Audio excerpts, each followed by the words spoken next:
Yo, Shaggy. Yo, cuz. Family. Yeah, unruly. I me say family. Sure. If I want thing, me hate a fern killer. Me no believe in a fern killer. Family. So this video is going to be about showing you guys how I buy my homes, investment properties, primary residence, and how I help my clients buy homes with no money out of pocket. Little to no money out of pocket. I know some of you guys are technical out there. So I'm going to share that with you guys coming up.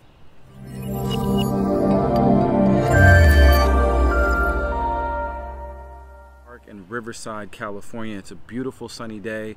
I was at the American Legion building here doing a quick little seminar for some veterans, and I got a couple questions, and what I always get is, how can you buy a house with no closing costs? We all know that the VA has the ability to bring no money to the closing table for a down payment, but closing costs is always a factor. Now, it's a strategic plan that I came up with quite some time ago. It just basically consists of about 3 or 4 different elements. Quite simply, no brainer. It's just negotiated into the sales of the house.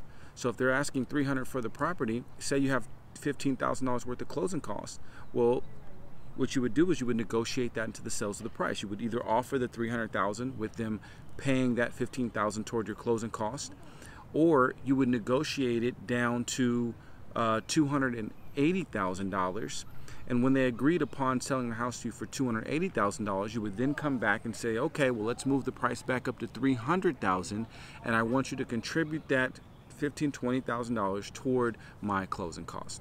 Now, the rule of thumb with closing costs is that the seller cannot contribute more than 3% of the sales price to your closing costs. So just kind of keep that in mind, but your closing costs should not exceed that. One of the biggest factors to a VA loan is the VA funding fee. Okay, so really the only way around getting outside of the VA funding fee is if you're a veteran that is disabled. So if you're more than 10% disabled, you'll actually have the ability of getting that waived. You will not have a VA funding fee. Strategy number 2, strategy number 1 will be negotiating the sales of the price. Strategy number 2, if you haven't been in real estate, you probably wouldn't know about this one here, which is contributions from the real estate agent. Now, that term within itself is illegal. You can't get contributions from the real estate agent. Real estate agents are not going to like me on this one, but it's about you getting into the property, the investment property, or into the primary residence.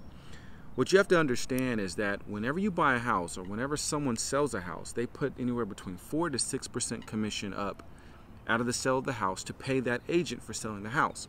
Now, if you come along to look at that house with an agent, that agent now has to split that commission with your agent. It's 4%, that's 2 here and 2 here. Okay, 6%, that's 3 and 3. Now, what if you eliminated that buyer's agent and went directly to the seller's agent? Well, that would mean that that seller is going to profit off of the whole commission. It's called a double-end closing. Now, what you would do is look for the listing agent. Now, when you find the listing agent, you got to understand, when you pick up that phone to call that 1-800 number or whatever number that's there, every agent that you pick the phone up with, their sole purpose in life is to claim you as a buyer. Okay, why? Because they're going to get half the commission by just representing you. So you want to chop down, get all those people out of the way, and I only want to speak to the listing agent. After you speak to the listing agent, let that listing agent show you the property. And when you talk to that listing agent initially on the phone, you want to let them know, listen, I need help with my closing costs. These are some of the strategies that I want to implement to getting my closing costs eliminated, and one would be some of the commissions toward the sale of this property. Okay, now we're not saying I know you can't give me this commissions from it, but because I'm coming to you directly, I want to know how much you're willing to credit your commission back to the seller, thus letting the seller contribute that to you. Okay, so it's the agent contributing some of his commissions to the seller, and the seller contributing some of those commissions to you, the buyer. Okay, and that's perfectly legal. So if we combine the two, say you didn't get it, say your closing cost was $15,000, but you only negotiated the price down $10,000. Well, there you go. You got another $5,000 possibly from the agent, the listing agent, to contribute that to the seller, and then thus contribute that to you. There you go. That's strategy number 2. Let's jump right into strategy number 3 so we can make this thing short and condensed. Me. Yeah, me. I'll give you the not me personally, but your lender. Your lender can help contribute money towards your closing costs. How does that work? How does your lender give you money to the closing? Well, the way that it works in the lending world, and this is why it's great. That's why I love the combination of my background of investing and lending and just the whole industry that I've been in through investing, is that I understand the intricacies of how each individual entity works. And what happens as a lender is when we pull up our rate sheet, we can see here, okay, the par rate for the day, par rate being the average rate for the day, and no cost to the bank, no cost to you, is 4%. Now, what that means is you as a buyer can actually take a less favorable rate, but what comes with a less favorable rate is money given from the bank. So they would say, okay, what, 4.25, we have a 1.25% credit. So if you have a $300,000 loan amount, it's almost $4,000 for taking a slightly higher interest rate. Okay, now yes, it's not the best thing in the world, but if it's the difference between you getting a house and not getting a house, between 4% and 4.25%, take the 4.25%, get the house, and start building equity and start putting some of that money back into your pocket instead of giving it to your landlord. I'd rather put money in my pocket and pay a little bit more money to the bank than throw 100% of my money away. So strategy number 3 is lender credits. Let's go through them one more time. We've got negotiating the price of the house. The seller can contribute the difference to your closing costs.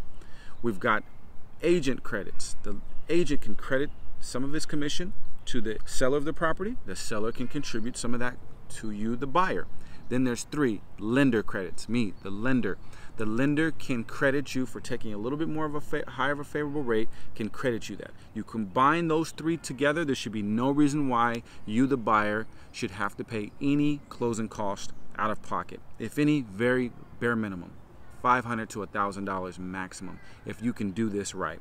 Get somebody like myself or somebody very knowledgeable on your side to help you through this process, and it should be a breeze.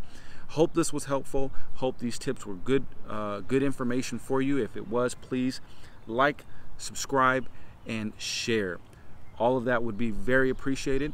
And again, thank you for your service, for those veterans and those active duty members out there, for those family members. Thank you for hanging in there for us. I hope this was helpful. Please leave any questions that you have below. I'll be sure to get that to you. Look out for next week's video. We'll talk to you soon.